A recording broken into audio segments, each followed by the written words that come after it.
মানে কোন ভাষায় যে প্রশংসা করব ভাল লাগে, মোট কথা হচ্ছে ভাল লাগে।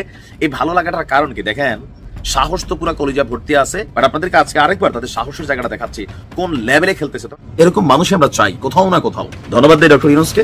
বাপের উপরেও বাপ থাকে, আর চিরদিনের জন্য বাংলাদেশের অভ্যন্তরে খতম হচ্ছে ভারতের নাক গলানো।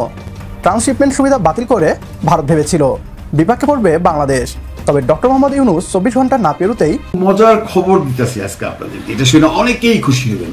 বাংলাদেশের মানুষের জন্য এর চেয়ে সুখের খবর আর কি হতে পারে যে আমি চলতি মাসেই পাকিস্তানের পররাষ্ট্রমন্ত্রী এবং সচিব আসছেন। বলা হচ্ছে যে 54 বছরে এই প্রথম এতটা নাটকীয় মোড় নিয়েছে বাংলাদেশ পাকিস্তান সম্পর্ক। আমরা ভারতের উপর ক্ষোভ ঝালটা মিটাইতে পারবো। পিনাকি ভট্টাচার্য একা বিএনপিকে একদম খেয়ে দিচ্ছেন, বিএনপিকে শেষ করে দিচ্ছেন। যে বিএনপি শেষ, এই বিএনপি আর ঘুরে দাঁড়াতে পারবে না, বিএনপির কোনো ভবিষ্যৎ নেই। দেখেন পিনাকি ভট্টাচার্য এবার বিএনপির এমন জায়গায় হাত দিয়েছে, এই বিএনপি আর ঘুরে দাঁড়ানোর কোনো সম্ভাবনা কিংবা সুযোগ নেই। ডক্টর মোহাম্মদ ইউনূস কেঁদেছে, ইউনূস বাংলাদেশের নাগরিকদেরকে কাঁদিয়েছে। ডক্টর মোহাম্মদ ইউনূস সমাজের মানুষের চোখ খুলে দিয়েছে। তার এই ক্রন্দন দেখে আমি কেঁদেছি। একটি নিউজ আসলো যে ডক্টর মোহাম্মদ ইউনূসকে টাইম বোমা দিয়ে হত্যা করার চেষ্টা করা হয়েছিল। ডক্টর ইউনূসকে টাইম বোমা দিয়ে হত্যা করার চেষ্টার কথাটি আজকে বলেছেন, ভারত যত জুলুম করেছে, বাংলাদেশের থেকে যত সম্পদ স্বাধীনতার সময় চুরি করেছে, ডাকাতি করেছে, রাজধানী করেছে, বাংলাদেশের বুদ্ধিজীবীদেরকে হত্যা করেছে, বাংলাদেশে হত্যা চালিয়েছে, 57 জন অফিসারকে খুন করেছে। একবার শুনেছেন মির্জা ফখরুল এটার উপরে কোনো কথা বলেছে? মির্জা ফখরুল এগুলো নিয়ে কথা বলবে না। আসসালামু আলাইকুম দর্শক, ভিডিওর শুরুতে কয়েকটি ভিডিও ফুটেজের অংশ বিশেষ আপনারা দেখেছেন। ভিডিওগুলো দেখেই বুঝতে পেরেছেন আজকের এই ভিডিওটি কতটুকু গুরুত্বপূর্ণ হতে চলেছে। তাই সবাইকে বলবো না টেনে একটু ধৈর্য ধরে সবগুলো ভিডিও আপনারা দেখবেন। তো চলুন প্রিয় দর্শক, কথা বাড়াবো না, সরাসরি মূল নিউজে চলে যাব। যাবার আগে সবাইকে বলবো যারা এখন পর্যন্ত আমাদের এই চ্যানেলটি সাবস্ক্রাইব করেনি, প্রতিনিয়ত এই ধরনের সকল প্রকার নিত্য নতুন আপডেট নিউজগুলো পেতে আমাদের চ্যানেলটি সাবস্ক্রাইব করে আমাদের সাথে থাকবেন। চলুন একটা লাইক দিয়ে আমরা সবগুলো ভিডিও দেখে আসি। আমাদের দেশে হবে সেই ছেলে কবে কথায় না বড় হয়ে কাজে বড় হবে। এতদিন যাবত আমরা রাজনীতিবিদদের কথা বলতে যতটা দেখি, কাজ ততটা দেখি না। ডক্টর মোহাম্মদ ইউনূসের কড়া সমালোচক হিসেবে কিন্তু আমাদের সবাই চিনেন, বাট আমি আবারও বলি এমন এমন ধাসু মার্কা কাজ তিনি মাঝে মাঝে করেন যেটা ভাই প্রশংসা না করলে এই ভালো কাজগুলোই হারাই যাবে। মাথায় রাখতে হবে। একটা ওয়ার্ড ইউজ করাইছেন, যখন রাজা ঠিক থাকে তার প্রজারা এমনিই কিন্তু সোজা হইয়া হাঁটা লাগে। যেমন আমি ছোট্ট একটু উদাহরণ দিয়ে আসল ঘটনা যাচ্ছি। আমাদের স্বরাষ্ট্র উপদেষ্টা কালকে দেখেন লাল গালিচার বিছানা ছিল সংবর্ধনার জন্য, এমন বকা দিছে থানার ওসি সহ। আবার আরেকজনটা কইছে 7 দিনের ভিতরে যদি ড্যাম রিপেয়ার না হয় আপনারই রিপেয়ার কইরা দেবো, আর্মি অফিসার সাবেক আছে। যাই হোক, আমাদের আলোচনা হচ্ছে আজকে বিদ্যুৎ এবং জ্বালানি উপদেষ্টা মোহাম্মদ ফাউজুল কবির খান যে কথা বলেছেন, এরকম মানুষ আমরা চাই কোথাও না কোথাও। তিনি বলছেন গ্রীষ্ম মৌসুমে যাতে লোডশেডিং কম হয় সেই জন্য সর্বোচ্চ চেষ্টা করছে সরকার। তবে যদি লোডশেডিং হয়, এতদিন লোডশেডিং শুনতো কারা? গ্রামে, মানে আমাদের পরিবার যারা অনেকেরই যারা গাঁও গ্রামে থাকে, প্রবাসীদের পরিবার ম্যাক্সিমামই গ্রামে ভাই লোডশেডিং, ঘন ঘন লোডশেডিং, 24 ঘন্টার মধ্যে 8-10 ঘন্টা তো থাকেই না। এটা ঘন ঘন, এটা বেশ কিছু কারণও আছে। সরকারের বক্তব্য থাকে যে ভর্তুকি দিতে হয়, তারপর হচ্ছে ওই সময় সেচ প্রকল্প পাম্পগুলা চালাইতে হয়, এই কারণে বিদ্যুৎ কম ব্যবহার মানে সুযোগ হয়। বাট শহরে কারেন্ট যায় না, এটা দেখে আমরা বড় হয়েছি। কারেন্ট যাওয়া মানে গ্রাম অঞ্চলে যাবে। But this is the very first time সরকারের একজন এত বড় উপদেষ্টা তিনি বলছেন যদি লোডশেডিং হয় আগে ঢাকা শহরে হবে। যোগ করতে পারতেন যে যমুনা দিয়া হবে, গুরুত্বপূর্ণ বাসভবনের অংশ ছাড়া। মন্ত্রী এমপিদের ঘরে আগে হওয়া উচিত, কয়টা এসি চলে এগুলোর খবর নেওয়া উচিত। কারণ সরকারের পক্ষ থেকে বলা হয়েছে যে অফিসে বেশি তাপমাত্রা 25-এর যদি মানে ডাউনে নেয় তাহলে এসির কানেকশন বন্ধ করে দিবে। 25-এর কম যদি কেউ এসিতে মানে টেম্পারেচার নামাই দেয়, ঠিক আছে, কারণ এটা ওভার কোল্ড একটা সিচুয়েশন হয়, অনেক পরিমাণ বিদ্যুৎ খরচ হয় রাষ্ট্রের। তো তিনি বলছেন যে এবার যদি লোডশেডিং আগে ঢাকা শহরে হবে, পরে দেশের অন্য জায়গায় হবে, আগের মতো শুধু গ্রামে হবে না। খুবই সুন্দর বক্তব্য, 2-4টা লাইনে যথেষ্ট আমি বুঝছি। তো তিনি বলছেন 2টি কারণে বিদ্যুৎ চলে যেতে পারে। উৎপাদন কম হলে যদি লাইন বন্ধ করে দেওয়া হয় তখন সেটি লোডশেডিং, আর ঝড় বৃষ্টি সহ বিভিন্ন কারণে যদি ফিউজ চলে যায়, ট্রান্সফরমার নষ্ট হয়, সেটা ওই বিদ্যুৎ বিভ্রাট। তো এই গরমকে মাথায় রেখে রমজানে মানুষ নিরবচ্ছিন্ন মোটামুটি বিদ্যুৎ পাইছে, তাও 2-3 ঘন্টা লোডশেডিং হয়েছে, সেটা আমরা মেনে নিতে পারি, okay fine. But long term, লম্বা সময় সকালে যায় বিকালে আসে না, এরকম লোডশেডিং কিন্তু এবার রমজানে হয় নাই। এবং আগামী গরমটা মানে অলরেডি বাংলাদেশে গরম চলতেছে অনেক জায়গায়, তো এই গরমের সময় বিদ্যুৎ ব্যবহার বাড়ে, এসি টিভি ফ্রিজ গণহারে এগুলো চলে, চার্জার ফ্যান ট্যান অনেক কিছু আমরা ইউজ করা লাগে, তো এগুলো বিদ্যুৎ খায়। সরকার ইতিমধ্যেই নিরবিচ্ছিন্ন বিদ্যুৎ সার্ভিসের জন্য সর্বোচ্চ পরিমাণ চেষ্টা করছে। তারপরে বলছে যদি লোডশেডিং হয় প্রথমে আমরা ঢাকায় দিব, পর অন্য জায়গায়। কেন? ঢাকা শহরে এমনও বাড়ি আছে একবারে 5টা এসি চলে, কারণে অকারণে চলে, বাড়ি ভর্তি লাইটিং, ভাই দুনিয়ার পয়সাটা খরচ করে। এই বিদ্যুৎ কোথা থেকে দেয়? বিল দেয় না তা না, কিন্তু বিল দেয়। তারপরেও একজন মানুষ প্রয়োজনে গ্রামের মধ্যে সে বিদ্যুৎ পাচ্ছে না। কলকারখানাগুলোকে বিদ্যুৎ দেওয়া উচিত অবশ্যই। উন্নয়ন করতে গেলে বিদ্যুৎ সেক্টর এই জায়গাতে শক্তিশালী হতে হবে। আমি ধন্যবাদ দিই এই জায়গায় যে প্রথম, মানে আমরা গরিব জাতি তো ছোট ছোট শব্দ শুনলে খুশি হয়ে যাই, কাজ করি তার আগে প্রশংসা করি, বাট কথা অনুযায়ী কাজ না হলে আমরা সমালোচনা করবো। মির্জা ফখরুল সালাউদ্দিনের পাশে দাঁড়ায় দাঁড়ায় বক্তৃতা দেয়, কিন্তু একবার বলতে শুনেছেন সালাউদ্দিন বলছে আমার গুম করে নিয়ে গেছে ইন্ডিয়া? একবার বলছে? আমি শুনি না, সালাউদ্দিন বলতেছে না, কারণ আসলে তো তাকে গুম করে নিয়ে 7 বছরের ট্রেনিং করাই দিচ্ছে, যে ট্রেনিং এর জন্য সে যোগ্যতা অর্জন করছে এখন বিএনপি পরবর্তী মহাসচিব হওয়ার। দর্শক বিন্দু কথাটা ভুলে যান না, আমি যোগ করছি না। আপনারা মির্জা ফখরুল ইসলাম আলমগীরকে কখনো শুনেছেন যে আল্লামা দেলওয়ার হোসেন সাইদির সাক্ষী তাকে ভারতে কিডন্যাপ করে নিয়ে গেছে? ভারতে বাংলাদেশ থেকে কিডন্যাপ করে সব ভারতে পাওয়া যায়। ভারত যত জুলুম করেছে, বাংলাদেশের থেকে যত সম্পদ স্বাধীনতার সময় চুরি করেছে, ডাকাতি করেছে, রাজধানী করেছে, বাংলাদেশের বুদ্ধিজীবীদেরকে হত্যা করেছে, বাংলাদেশে হত্যা চালিয়েছে, 57 জন অফিসারকে খুন করেছে। একবার শুনেছেন মির্জা ফখরুল এটার উপরে কোনো কথা বলেছে? আমি শুনি নাই। মির্জা ফখরুল এগুলো নিয়ে কথা বলবে না, কিন্তু মির্জা ফখরুল কয়েকদিন আগে কি নিয়ে কথা বলছে একটু শুনতে চান? শুনেন। পাকিস্তান সেনাবাহিনী সেই হত্যাযজ্ঞ করেছিল, তার জন্য আজ পর্যন্ত কিন্তু ক্ষমা চায় নাই।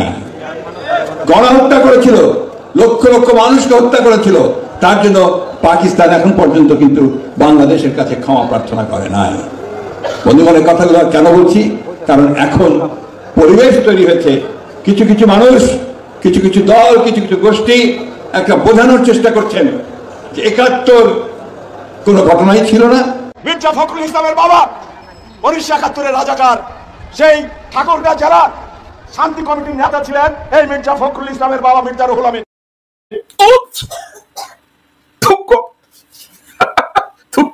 ভাই ভুল হয়ে গেছে। মির্জা ফখরুলের আব্বা কি আসছিল আমি এটা নিয়ে আজকে আমি ওই ক্যানটা আমি খুলতে চাই না রে ভাই, আপনি হঠাৎ করে বলে ফেলছেন। মির্জা ফখরুল আজকে আপনাদেরকে বলছে যে পাকিস্তান আজও ক্ষমা চায় না।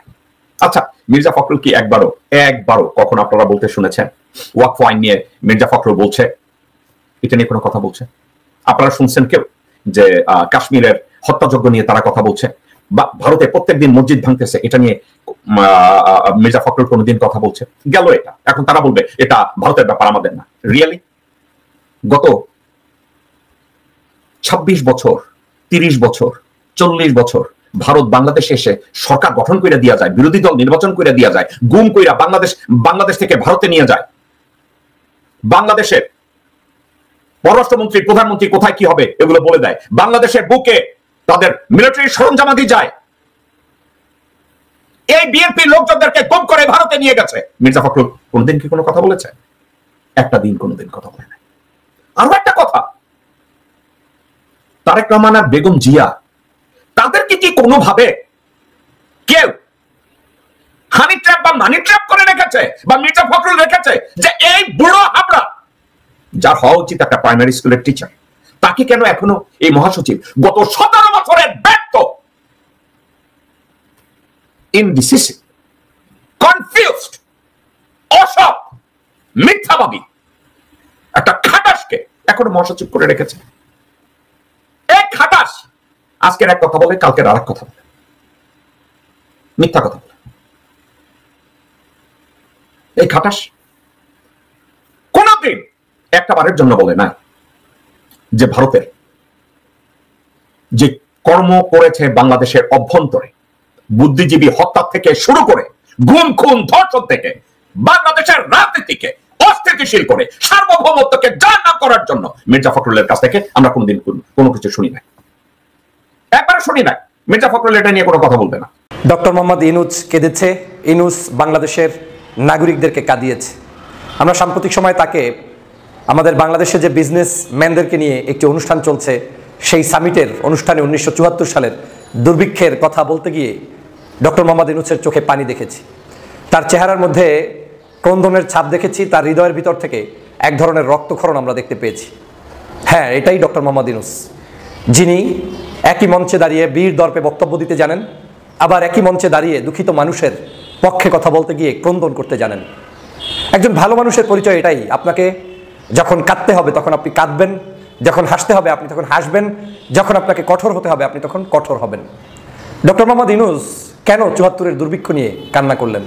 কারণ এই 74-এর দুর্ভিক্ষ আপনি আমি দেখি নাই, কিন্তু ডক্টর মোহাম্মদ ইউনূসের চোখের সামনে এই 74-এর দুর্ভিক্ষ চোখের সামনে থেকে তিনি দেখেছেন। তিনি দেখেছেন বাংলাদেশের মানুষের ভয়াবহতা, তিনি দেখেছেন বাংলাদেশের মানুষের খাদ্যের সমস্যা, না খেয়ে হাজার হাজার মানুষের মৃত্যু তার চোখের সামনে দেখেছেন। সে কারণেই ডক্টর মোহাম্মদ ইউনূস কেঁদেছেন।